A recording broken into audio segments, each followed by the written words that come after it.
I am thrilled to introduce my remarkable colleagues. It's not very often you get to moderate a panel with three of your top reporters. On my immediate left is Kia Collier, who's an energy and environment reporter and editor at the Texas Tribune. Next to her is Brandon Formby, the Trib's urban affairs reporter, who is soon to be spending a large amount of his time in Houston dealing with the recovery.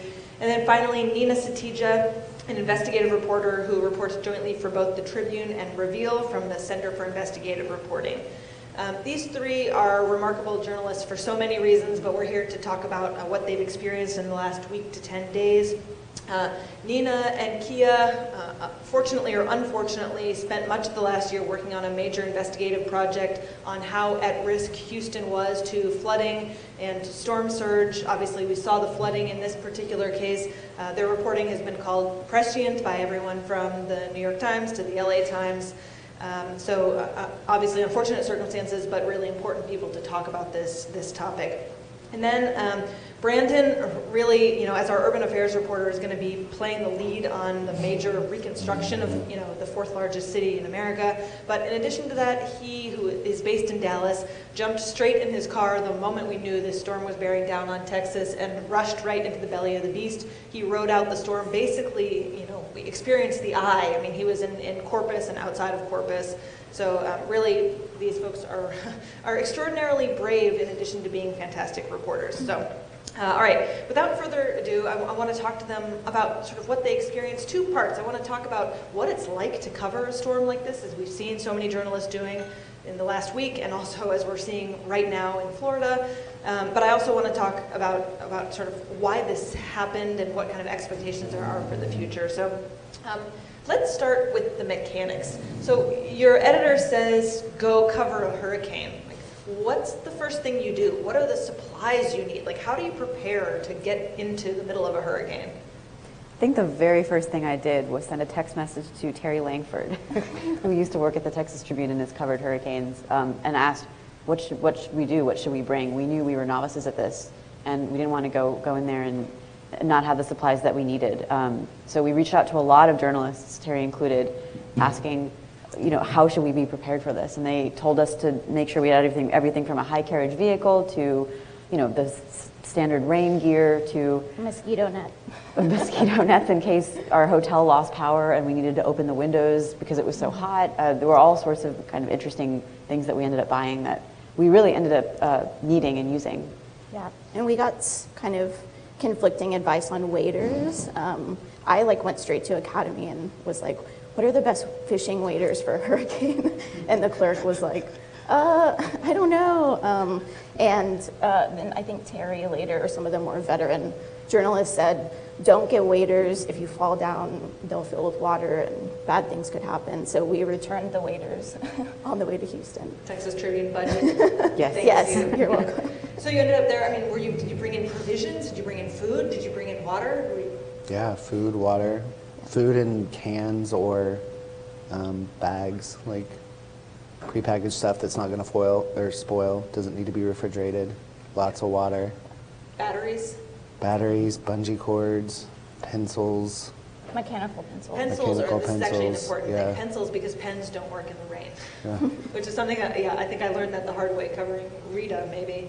And so, how do you manage then to even get into a place where, say, there's a mandatory evacuation or where everyone else is leaving? Are you guys like the ones on the highways heading in while everyone else is flooding out? Yeah, yes. pretty much, yeah. Yeah, in Brandon's case especially, I think, Houston didn't have an evacuation, of course, but there weren't a lot of people on the road when we were headed in there. Yeah, definitely. We were, the only ones on the road, and we were downtown most of the time, and were flooded in, and we would venture out and drive in our big truck. You all rented giant trucks? We did. Ford F-150s or They were Nissan Titans. But. Yeah. Were they weird about, could you go rent a car and basically say, I'm heading into a hurricane? We did not disclose that. But the guy said, where are you going? And I was like, Houston, and he was like, all right. And so do you like call a hotel and make a hotel reservation and say I'm coming in? I mean, what's the thought process around like where you stay and what floor you stayed on and how the windows aren't going to blow in? Nina and I checked the floodplain because we're intimately familiar with that, and picked a hotel downtown that was on high ground, and we called them to make sure that they had backup power.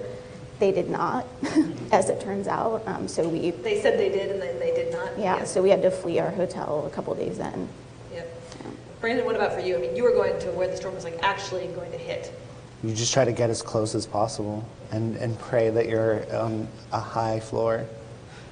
Were you? I was on the second. That's not very high. So We were on the sixth. I was nice to people in the elevator who kept hitting 4, just in case I needed to go up to there. Yeah. Well, I mean, what was the moment that you all knew, like, God, this is going to be big? Because I think we were, especially Kia and Nina, when you guys went down, you weren't even sure. You described one day where you were like sitting around bored, wondering if there was even going to be an effect. Yeah. So what was the moment for all of you that you knew you were experiencing something just really unprecedented? Well, I would say, for the state, even Friday was a really harrowing time. I mean, thinking about Brandon being in the belly of the beast, thinking about Rockport and Corpus, and it was very hard to get information when landfall hit. There were all these rumors flying around on Twitter about what had happened. High school's gone and, not coming back. So I'd say that we knew it was a big moment then, but we didn't know it was a big moment for Houston, for us personally, until Sunday morning. Even on Saturday night, I'm sure a lot of people here were reading the Space City Weather blog by Eric Berger, and he was saying, maybe we're not going to get terrible rains for Houston. Even as late as Saturday night, he was still saying that, and it was all dependent on what happened overnight on Saturday. And we woke up on Sunday, and certainly things had changed. Yeah, overnight the game had changed for sure. So it was Sunday morning. We were scrambling ever since then, and we were kind of bored on Friday and Saturday, and didn't know what was going to happen. Yeah. What about for you, Brandon? I mean, what was it like? Reading Chief Acevedo's tweet when he said, "Don't go into your attic unless you have an axe to break out and get on your roof." Like anytime a police chief tweets something like that, like stuff's going down. There was, this moment, I'm trying to remember, it was outside of Beaumont where like the emergency management folks put out a tweet that basically said, evacuate, and if you don't, we're not coming to get you, write your social security numbers in magic marker on your arm. That's a pretty, harrowing warning. Were you scared? I was a little bit nervous, but, no, not really. I was more nervous that we would do something stupid with our car and have to get rescued. So I think we tried to be smart and not, but we were on high ground. We were staying on high ground. We had a high carriage vehicle, and we weren't going to really drive into high water in any case. Did you walk out into the storm, Brandon? Were you outside in the middle of it? What was it like? What did it sound like? What did it feel like for people who've never ridden out a hurricane? Windy and wet. And just weird, like the wind would kind of like die down and then just like all of a sudden come back out of nowhere. And then same with the rain. Almost knock you down. We went on a walk, I guess Saturday night around downtown, and the wind was so gusty that you had trouble standing up. Yeah. So, for Nina and Kia, obviously you all had done so much reporting on this, and you reported in conjunction with ProPublica on a couple of different scenarios. You reported on, if there was a direct hit hurricane in the Houston ship channel and storm surge sort of repercussions, and you'd also reported specifically on Houston and its risk for flooding and drainage and development. What was it like watching this play out in real time? Did you feel like you were watching your reporting come to life? What was that like? We wished we were there under different circumstances, and we had been so focused on the accountability side of it and the policy side of it and holding local officials accountable that I kind of wasn't prepared personally to see the human side of it. And I was pretty jarred by seeing people lose their homes, and it was really, really sad. I think definitely, there were things we wrote about in Boomtown, Floodtown that were scary scenarios, and it was harrowing to see those happen, particularly with the Addicks and Barker reservoirs west of Houston and the concerns about what was going to happen to homes inside the reservoirs, homes along Buffalo Bayou. For me in particular, that always seemed like a rare, worst case scenario type of thing, and it really seems like that happened in terms of those reservoirs being stressed like they never had before. And so were you in a position to articulate in that moment why it was happening? tell us, why do we see this sort of unprecedented level of flooding in Houston?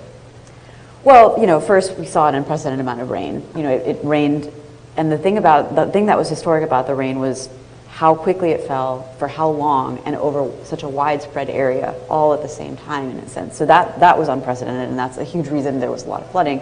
But of course, as we talked to scientists and experts in the past for previous projects, they really believed that some of the flooding could have been mitigated had development gone differently, had people been more educated about what they were moving into. And I think particularly the reservoirs, people moving to live inside reservoirs. Literally inside the boundary. I mean, I think people don't really understand that. You think like living in a reservoir, what does that mean? You're not living, in the water, but literally living within the footprint of the reservoir, correct? Yeah, and those reservoirs are sort of odd. They're actually dry most of the time. They're kind of forest. There are soccer fields, Yeah, soccer parks, fields and parks, which is okay when those flood.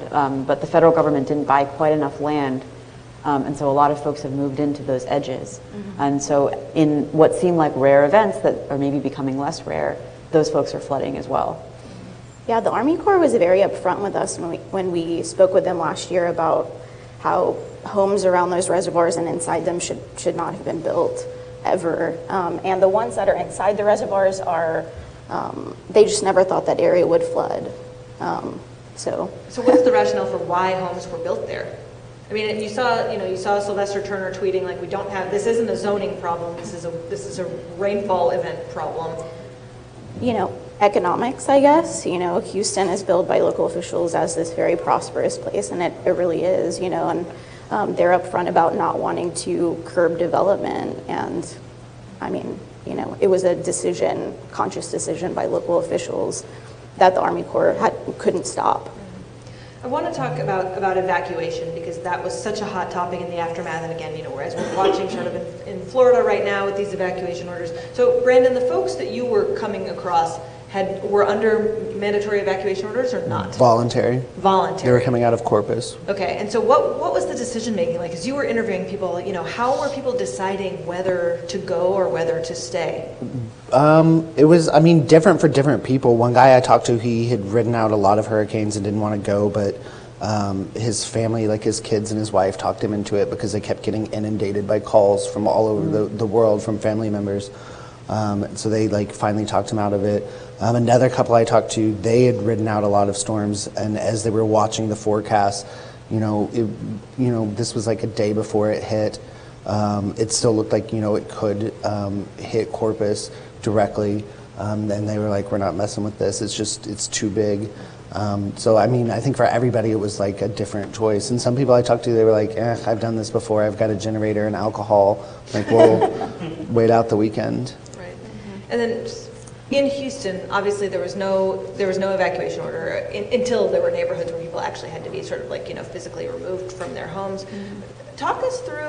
I'm really fascinated by the decision making here. So what did city leaders say about whether to evacuate or not? Obviously there were some conflicting messages at some point from the governor. What was the messaging around evacuating or not? Brandon reported on the initial kind of dispute, right? Mayor Turner's, defended his rationale. I think what happened with Rita really kind of influenced what, the decisions made this time, because, more than half the people who died in Rita died before the storm even hit. I mean, there were people, right, dying in their cars on the highway, stuck in gridlock traffic, right? Yeah, and Turner said that you have, 1 and 2 million people trying to get them. The roads can't take that many people at one time. That ends up creating more of a nightmare, than the actual storm can.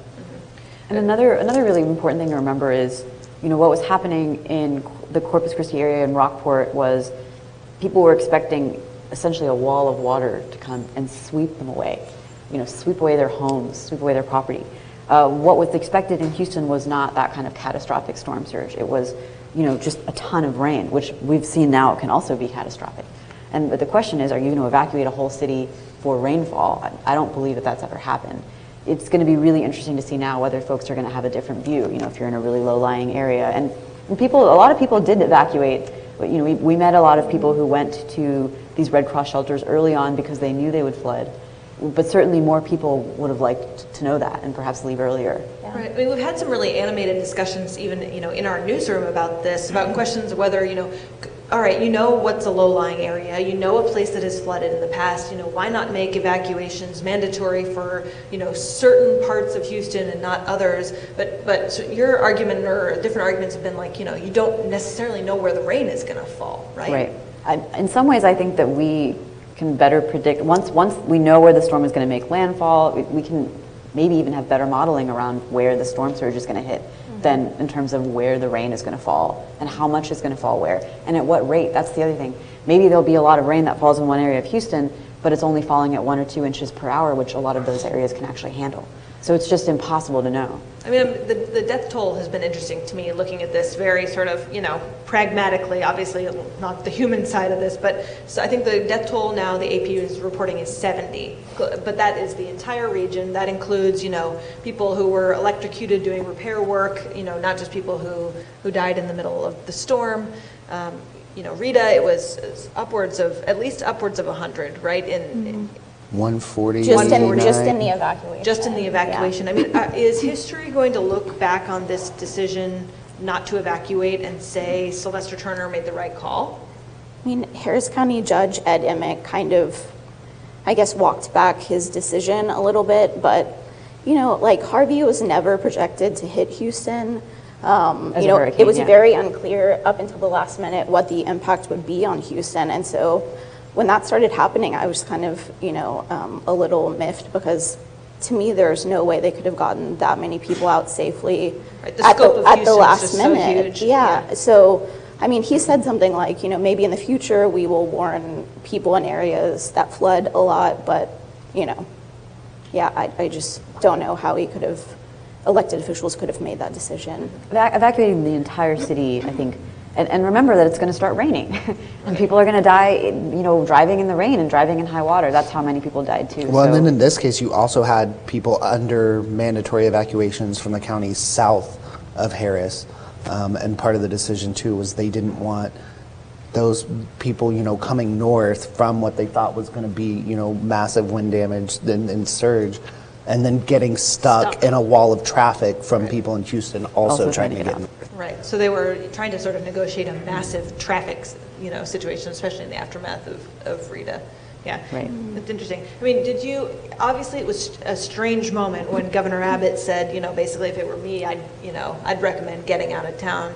Do you think those conflicting messages, did residents hear these conflicting messages? Were people so busy just trying to sort of protect themselves or that this didn't resonate, or was there confusion on the ground when you were talking to folks?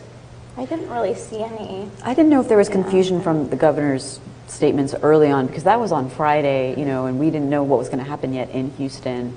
I will say that, when the storm really hit Houston, there were all of these mandatory evacuation orders for areas in the Addicks and Barker reservoirs, for instance, and I do think that created, maybe they had no choice, but it was certainly confusing to people. There were people that were being told to evacuate in the middle of still torrential rain and flooding, and it was sort of like, how am I supposed to get out of this situation? And so I do think that local officials are going to have to figure out in the future if there's things they can improve. A lot of people didn't think they were going to flood, who did, because they weren't in a floodplain. They'd never flooded before. They've never right? flooded before. We, experienced that a lot talking to people last year who, just had flooded, even though they were outside floodplains, and they were very, miffed by that, and they ended up flooding, this time.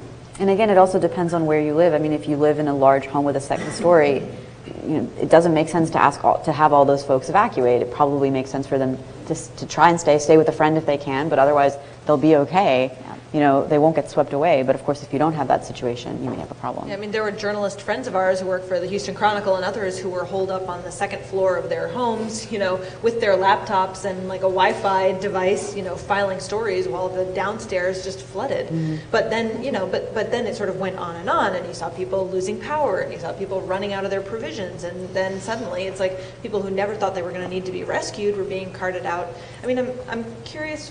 Talk to me visually. What are, for each of you, the sort of moments or the scenes that you'll never forget, that are sort of going to be seared in your memory? Mine was probably riding in a monster truck through this very wealthy neighborhood that was under, 6 feet of water in some places. And we rescued this lady. I didn't rescue her, but I was in the back of the truck. And she came up on a kayak and got in. And she said she had no power. She was home alone, and she had been living on her second story. And she didn't want to leave. She was kind of like inconvenienced and said, especially when she realized she was getting into a monster truck. Right. Right. And she said, I was prepared to live on beans, for indefinitely, and I was going to stay in my house. And then my neighbor came and said, the water's going to rise even more. You need to get out. What about either of you? Just the damage in Rockport, seeing it, just how extensive it is, and just trying to like wrap your head around like what it would take to put that town back together, and then like going out from there and thinking about like how much damage just on a wide swath of the state like there is. It's been amazing to look at the maps that sort of compare the swath of damage in Texas to what it would be like if it were, centralized around New York or DC. I mean, it's just like states worth in some cases of damage. What about for you, Nina? There were a couple of moments of kind of real despair that we saw from people in Houston that were really striking. Actually, we were with a New Yorker reporter at the time, and he's written a post about it, which I encourage people to look at. It's really well done. There was one of the areas in the attics of Barker Reservoirs, you had 6-7 feet of water in the neighborhood, and most of these houses are pretty nice. People could maybe ride it out on their second floor. But one man, his son was trying to wade in constantly into the neighborhood to convince him to leave because he, I believe, was diabetic, didn't have his medicine, was not all there, and the son was really concerned that if he refused to evacuate, that he would just die in his home. And this young man, I believe he's 25, used waders and waded all the way into the neighborhood and back several times, and that is just an exhausting thing to do. And we saw him kind of come out of the water the last time and just fall to the ground and collapse. He ended up having to get the paramedics called, and you could tell how exhausted he was and how sort of in despair he was about how he may not be able to convince his dad to leave. Luckily, the last time that he was coming back, some other folks had convinced his dad to come by in a boat, which was good. And the other instance was when we were in downtown Houston and we saw this man just lying on the sidewalk. And he had seemed like he had all of his possessions, and he'd lost his house, and he was just crying, and that was just something that I'll probably always remember. And then the last day, maybe, we ran into this little girl and her father who were living in a public housing project. They had just moved in there 2 months earlier from a homeless shelter in League City. And the little girl was crying. She was freaked out about going back into her apartment because her friend told her there were snakes. And she was traumatized, and that was also a really sad, real moment. They'd had to evacuate, they had really been in such, even on the second floor, it didn't seem safe for them to stay. And so they'd had to kind of climb out the second window. People standing below in all of this water had to take them by their feet, both this man and his 6-year-old daughter. And so she was certainly traumatized by that experience. All of you at some point have covered sort of the, environmental issues, oil and gas. What are the sort of repercussions that we're going to see, both environmentally, economically, in the aftermath of this storm? I mean, Houston has some of the most Superfund sites. I think the most Superfund sites of any metro area, and we're swamped for days. So that's a big question of what does that mean? Those things potentially could, leak into a water supply. What are the risks? I think water quality. It's yet to be seen what the impacts are, because I don't think all those Superfund sites have ever been submerged before. Certainly E. coli, some scientists took some water samples, I forget where it was, and the E. coli levels in the water was twice what is recommended for human safety. So water quality is a big thing. And what about economically? I mean, I know, Brandon, you were writing about issues like property taxes, how a city sort of renews itself in the aftermath of something like this. I think it's too soon to know exactly how bad the long-term damage will be. It all depends on what actually gets declared damaged or destroyed, whether or not people rebuild. There's also a big question on are properties that, you know, people thought were not going to flood, like, are those values going to be, you know, slashed because, you know, now they're deemed an area that is more flood prone. So there's like a lot of things to watch. In this short term, I mean, it's just a matter of getting people back into the city and you know, going to work, able to get to work, businesses able to open, things like that. I think certainly, you know, everyone I've spoken to from a wide sort of swath of scientists, you know, politicians, local and, you know, federal, such as Senator Cruz, have all sort of speculated that this could be, just in terms of property damage, a more expensive one than even Hurricane Katrina, just because of how densely populated Houston is. And how much Didn't Governor Abbott flooded. say, I mean, they thought it was going to take something like $180 billion to rebuild? Yeah, I mean, that's Katrina far was and above. 100 billion. just Yeah, for far and reference. above Katrina. So by, you know, certainly not the highest death toll. I mean, Katrina was far higher, more than 1,000 people died in Katrina. But, you know, from a property damage point, it could be far more expensive. It's probably worth it to mention gas prices as well. Refineries were shut down. I think something like 20% of the ethylene production was offline as of a couple of days ago, which could impact, you know, consumer prices at some point. We had talked to workers at Shell Chemical who said the plant's going to be shut down indefinitely, or the Shell refinery. The Deer Park refinery, Deer yes, Park it's still not refinery. open, right? So, you know, we're kind of waiting that out to see what the, you know, ripple effects will be of that. So obviously, you know, we're in a state that whose leadership has not sort of taken very kindly to conversations around climate change. There, you know, some GOP leaders have been leaning into it. Others are still quite resistant at the state level. I mean, is this renewing any conversations about climate? Is it just me, or does it, I mean, it feels like we're in this sort of apocalyptic time where we have these massive, unprecedented storms bearing down on our country. The entire West Coast is basically in flames right now. I mean, are you hearing anything different from a messaging standpoint from state leaders or local leaders in the aftermath of this? No. You know, I think we have yet to see what they will be saying in the coming weeks and months, but as they told us last year in Houston anyway, after the tax day floods of April 2016, these are rare events.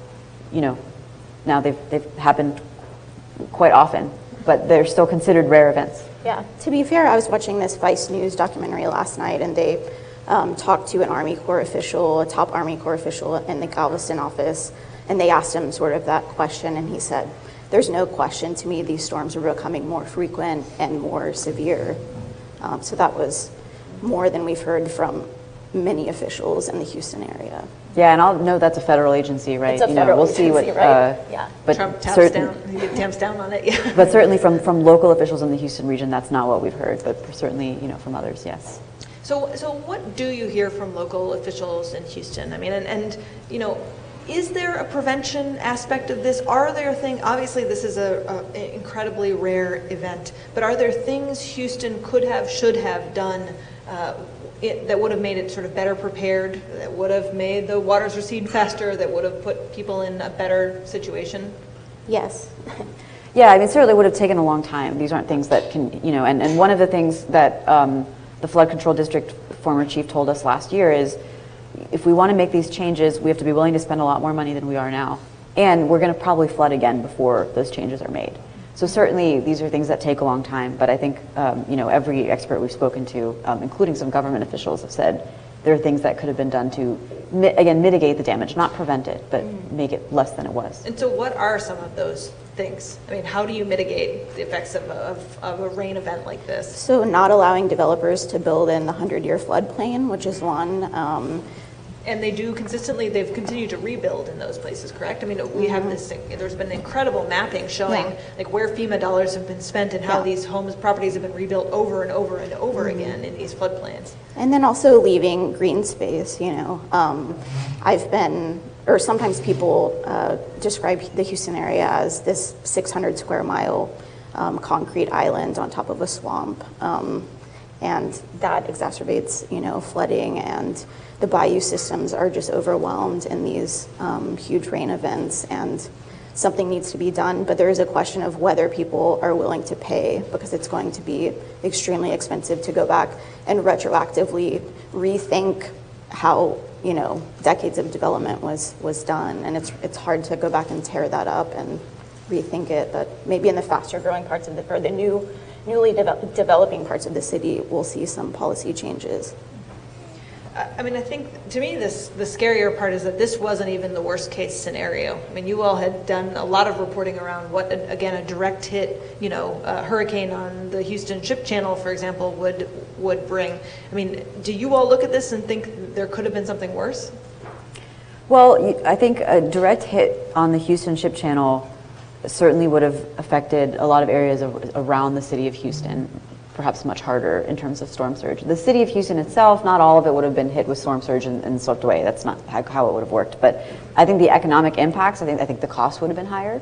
I think the death toll would have been higher, for sure, absolutely. It would have been more like it was compared more to Hurricane Katrina in terms of people and property being swept away. Yeah, the Ship Channel is home to the largest refining and petrochemical complex in the U.S., and under a storm surge scenario, refineries might be just shut down indefinitely. Right now, the question is, how long will they be shut down? They're not so damaged that they can't reopen, at least not that I've heard about. So, yeah. Brandon, you've covered past hurricanes from an evacuation standpoint, all the evacuees who are currently living in all these other cities in Texas. What does the return home entail? I mean, how long does this take? It depends on what city they live in, and it depends on kind of what their own personal situation is, whether or not they have their own way home. I mean, it's different for everybody. But like people that I talk to, it's always like filled with anxiety because they don't quite know what to expect when they get back. They don't know what's waiting for them, like how bad the damage on their property is. Right, I mean, it's been pretty remarkable, even obviously we're media covering this story, but we're not disconnected from it. People on our own staff have homes filled with refugees right now. They're enrolling young kids in school for the first time here in Austin. I mean, what's the sort of emotional or personal toll covering a story like this? I mean, did you all get home this week and just collapse? I mean, is there an element of like PTSD after riding something like this out? The hard part is reacclimating to functioning society, which, I mean, it sounds weird, but I mean, that was the hardest part. Like I wasn't psychologically prepared to, because I went from, being near Corpus, being, in the elements alone for days, to coming to Austin and where it's like nothing has happened. And then, I get in the office and everyone wants to talk. And it's just like, you're just bombarded with all the stimulus that you're not used to. And it's just a lot to process all at once. Yeah. Yeah, I don't know what we would, I mean, other to that would have been worry, hard to be on our own for sure. I didn't realize how emotionally impacted I was until I got back, and just I kept seeing the faces of all the people that we spoke with, and definitely cried a few times. I'm curious, what was it like then to hear, obviously we've heard a lot of wild things from Donald Trump, but what was it like to hear the president, give a press conference where basically he says, the media, they weren't even here, they were too scared to be here. LOL. What else do you do? Like, we sent back a lot of pictures, we posted were them on there. Twitter. What else can we say? Yeah, I don't We were know. there. I don't know how he heard about it. How he heard about what the he story. thought was. And and I do want to say that we're not equipped to be a breaking news operation where we're really going out in these boats and trying to talk to residents. And certainly, we relied on those journalists, locally on the ground in Houston, on places like KHOU, which their own studio flooded, and they were out there, trying to figure out what was going on. Often helping people along the way if they could. So I mean, we relied on them to do our own coverage, and we were there as well. So obviously we know there's a Category 5 that is in the Caribbean right now, has basically wiped out at least one island already, heading toward Florida.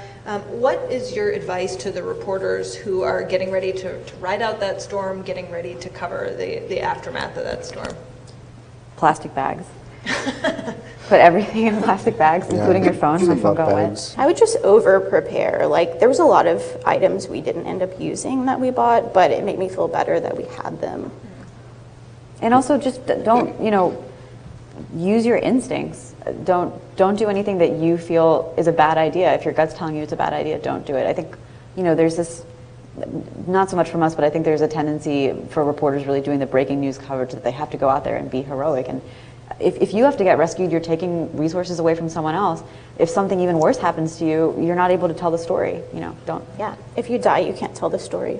I think that's what your editors were saying the whole time. Yeah. I think there was only one moment where I was really scared, and that was we knew that the cell towers would go out. We knew that we wouldn't be able to reach people. But Brandon is the only one that for like a solid 6 or 7 hour stretch, we could not get in touch with him at all. And I had all the worst case scenarios playing out through my head. Everything from like stepping in in an uncovered manhole to alligators. And then we heard him on CNN. Yeah, then we heard him on. And we heard him on CNN. Ask We're like, a is that question. Brandon? That's true. That's I said Brandon. I would have recognized that voice anywhere, drilling some local official on something in the background on CNN, so we knew he was safe. So, well, we would love to open this up to questions. You all, probably have a lot more than I do. So, do we have mics, or should people? Oh, great. Agnes right there has a microphone. Please bombard us. We're ready. Hi. After Sandy, we saw we saw Congress do like a federal buyout program. Do you think that we will see something like that for Texas? And then also, at what point will Congress stop being able to have these buyout programs and billions of dollars of money being spent every time there's a storm like this? Well, the second question is a tough one. The first question, certainly I think they're going to try to do buyouts. After Tropical Storm Allison, which before Harvey dethroned it, as people are saying, was considered the worst rainstorm to ever befall an American city in modern history. Again, Houston in 2001. There was a very large buyout program that the region pursued, largely federally funded. And I want to say it was more than even more than $150 million that was spent on buying out homes. It was a challenge. They didn't buy out as many homes as they would have liked. I don't think they had quite as much money as they would have liked. And also, they weren't able to get a lot of people to agree to participate. Many people did. Thousands of homes were bought out. But a lot of people resisted and said, hey, well, I've only flooded once before. Why do I need to be bought out? And they said, well, you're going to flood again. And a lot of them have now with Harvey. So I expect it'll be really interesting to see how much money they ask for buyouts this time around. Will it be more? I would imagine it would, just because of the scale of the damage. I read in the Houston Chronicle it would cost $500 million to buy out all the vulnerable homes in Houston, which is a lot of money. If you're talking about homes just in the 100-year floodplain, right. That's already more than 100,000 homes. That's what they estimate right now in Harris County, I believe. So, it's a lot of money to pay for all those people to leave, buy their house, pay for them to relocate, and you've got to get them to agree. So it's going to be very difficult, but I think they'll certainly be pursuing that.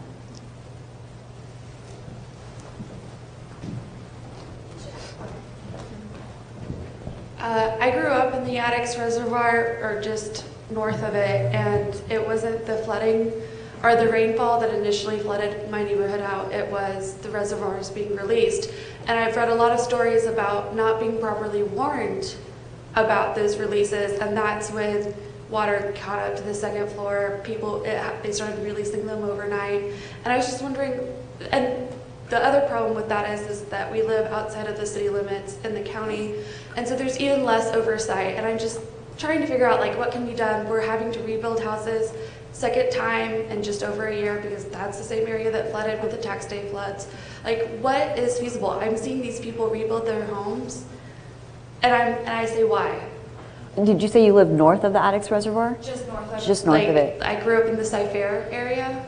So you weren't affected by the controlled releases, which went down Buffalo Bayou. You were upstream, so as the reservoirs backed up, that's why your home flooded. Oh, okay. Yeah, as the reservoirs filled, yeah. To higher than what their capacity is for a 100-year flood, which is essentially what the land was bought for, the homes outside of that area flooded. Yeah, I don't think anyone understood how the reservoirs worked before this happened, and Nina and I sort of geeked out over it last year and realizing people live inside the reservoirs, and no one knew about it, and it was wow, it was really shocking. And now people know. Yeah, so what should folks do? To understand, I would say understand how the reservoirs work, which was definitely a challenge before this. I think a lot of explainers, including we've done our own explainer on how the reservoirs work, and if you're thinking about rebuilding inside, and you're living inside Addicks or Barker reservoirs, the reality is you're not in a floodplain probably, right? Like you were saying, you may not even have flood insurance, but if enough rain falls on that area to exceed a 100-year event, which has now happened twice in a row, I believe, or one time this year, one time last year, then you're going to flood. So and the problem is the Army Corps has an obligation to not release too much water down Buffalo Bayou, so that's going to so you're going to be caught in the middle of this very delicate political and human sort of balancing act. I would rethink building my house in that area, which I understand is not economically feasible for a lot of people. But one of my friends' sisters, who lives in the reservoir, was completely flooded out, or near the reservoir, was completely flooded out, and had no idea that that was going to happen. And she's now looking at moving elsewhere. And I told her, you should really consider that, because I would not want to live where you lived. And if you stay, think about, try to understand that evacuation mindset, because I think you're right. I think people were very confused. They weren't flooding in the height of the rains, and then later on there was a mandatory evacuation. They couldn't figure out why. So it's really important to be educated about, when is it that my home and the reservoirs are going to have that kind of problem. It's not always when the rest of the city is going to have that problem. Hi, thank you guys for going down there and going through that experience. I know we're in personal mode right now. We're talking about people, we're talking about humans.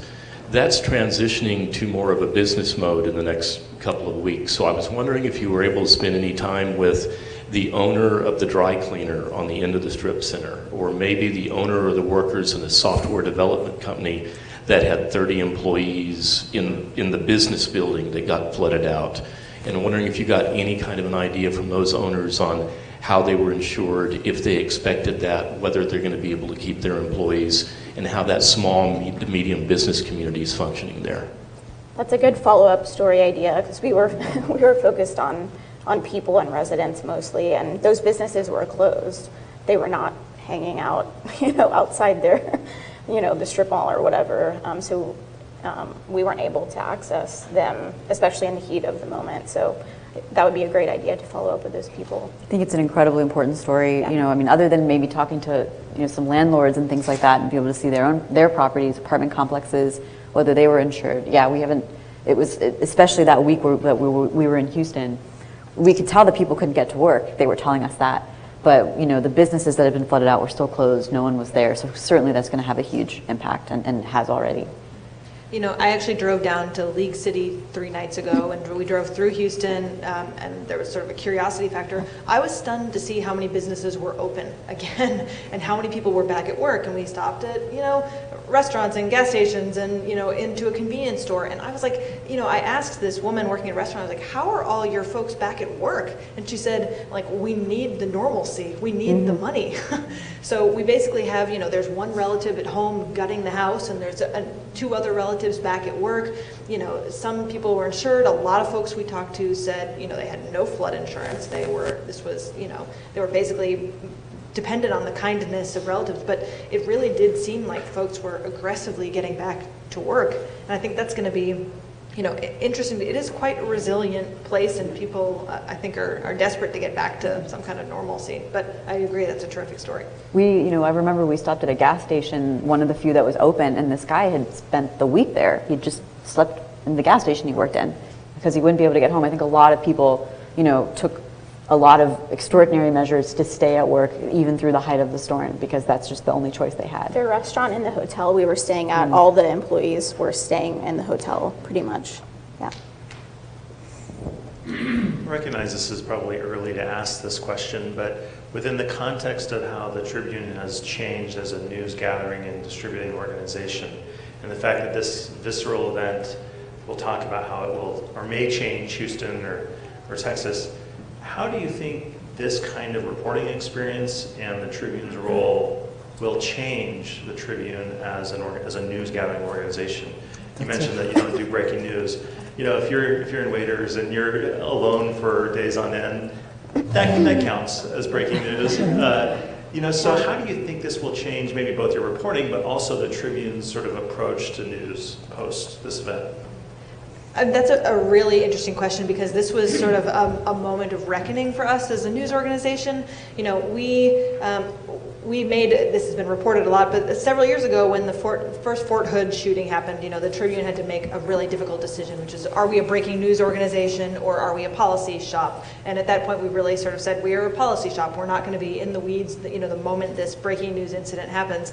And our initial planning around Hurricane Harvey was similar. We're not going to be the ones out there with our rain jackets like holding onto a pole while the wind is going sideways. We're not in the business of like keeping tabs on death toll, stuff like that.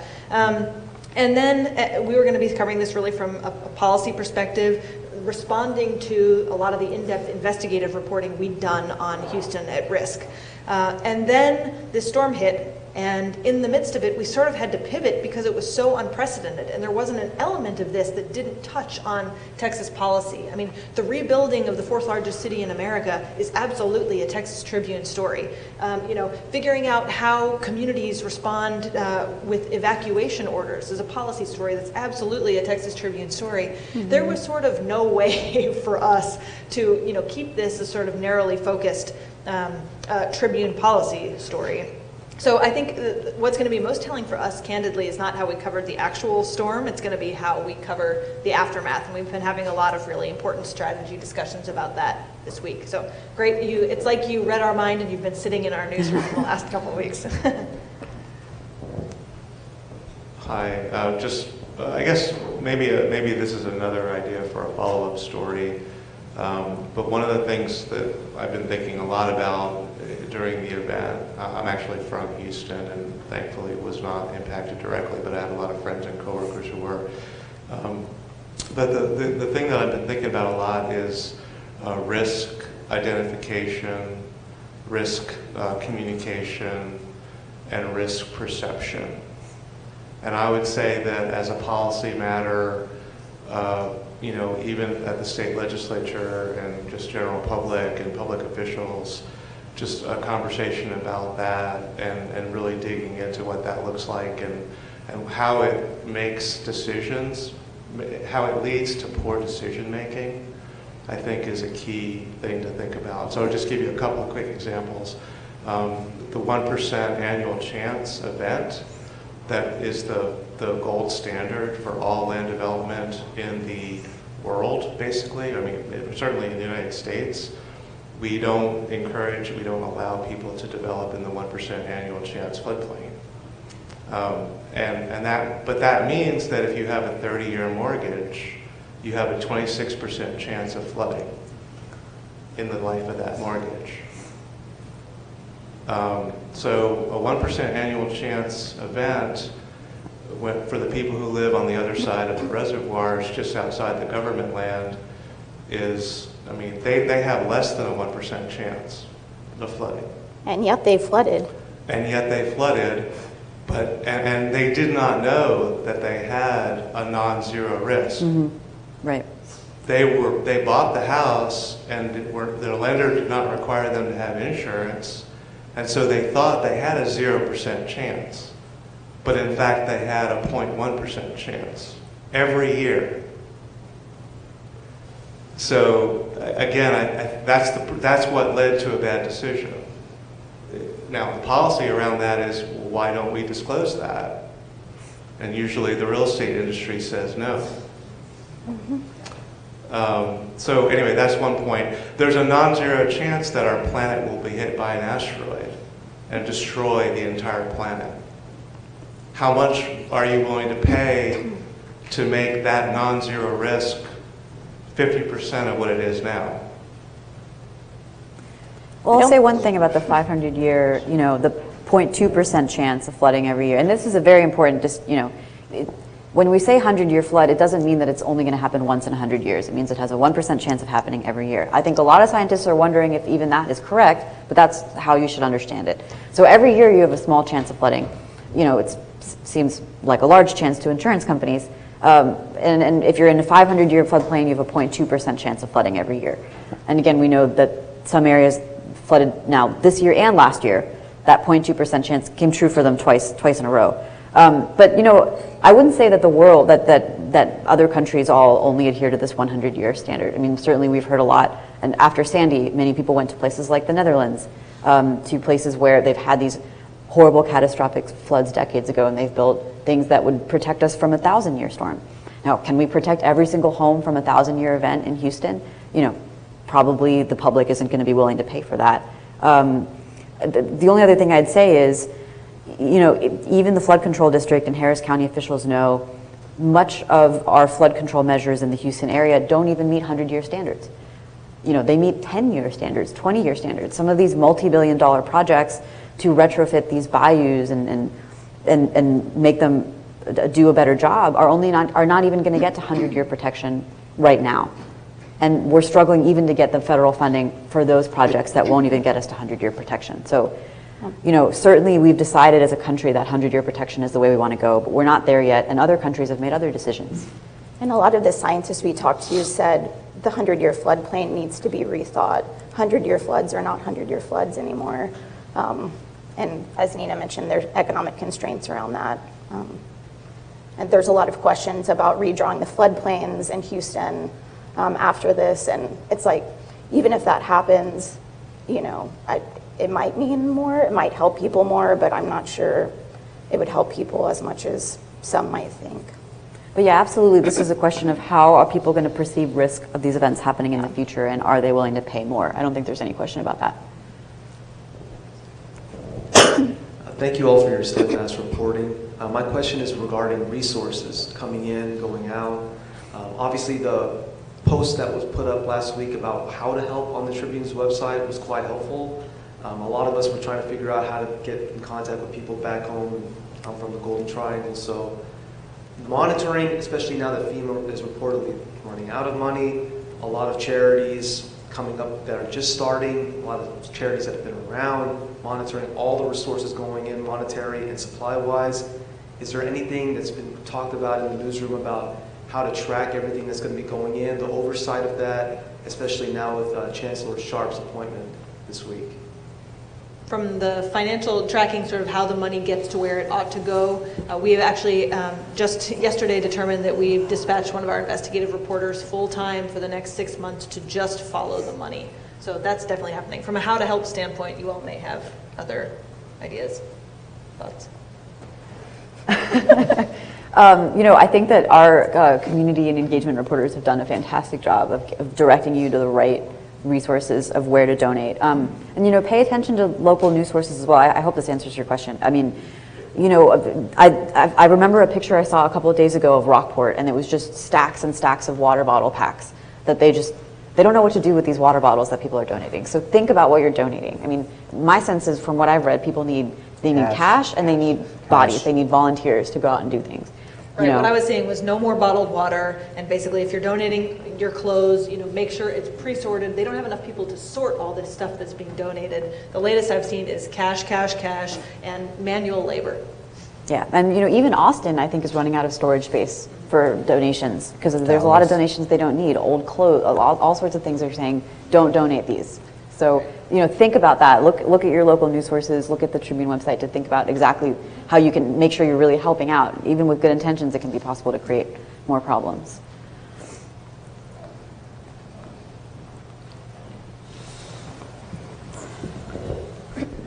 Thanks for your reporting. It's been invaluable. So after Sandy, there was a shift in New Jersey, and this is understanding that Texas is nothing like New Jersey, but there was a shift in terms of policy. The Florida mayors are putting enough pressure on their congressional delegations that they see their cities are flooding, and so the Florida congressional delegation is one of the better in the country in terms of, one of the better in this region, I would say, in the Southeast and Texas, in terms of talking about climate change. That's not the governor and not the Florida senators, obviously.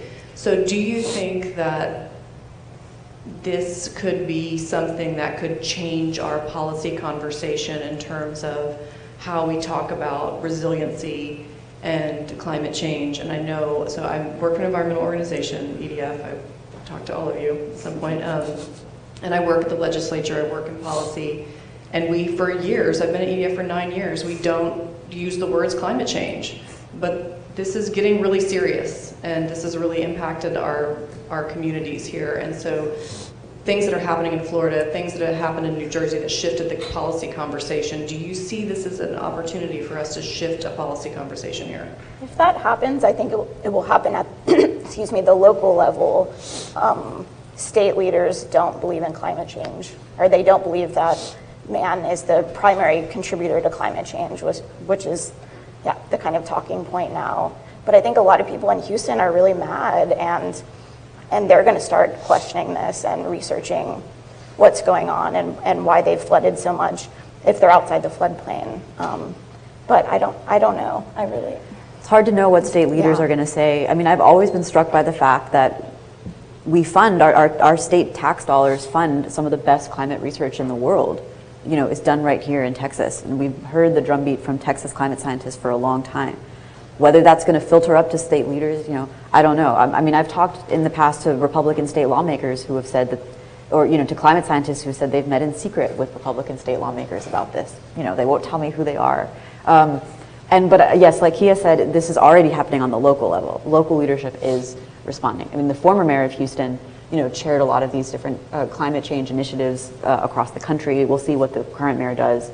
You know, certainly in cities like Dallas, even San Antonio are engaging around, Austin certainly engaging around issues of climate change. Doing things like in Austin, for instance, they're actually thinking about that their rainfall gauges have to account for possibly getting more rain and more torrential rain in the future, that they have to update how they're doing their measurements. And Catherine Hayhoe, a climate scientist at Texas Tech, is consulting with a number of cities in Texas. I've always been struck, she told me she was consulting with San Angelo on how they should be preparing for the effects of climate change. So it's happening on a local level. Time for one more, yes. I thought I saw one right here, but maybe it was wrong. Nope. Anybody else? Otherwise? All right, well, thank you. Please join me in giving a big round of applause to our intrepid reporters, and thanks for coming today.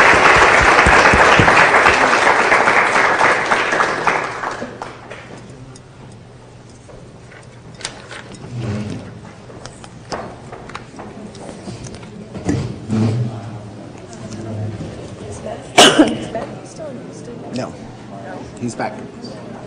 When did he come back? Policy.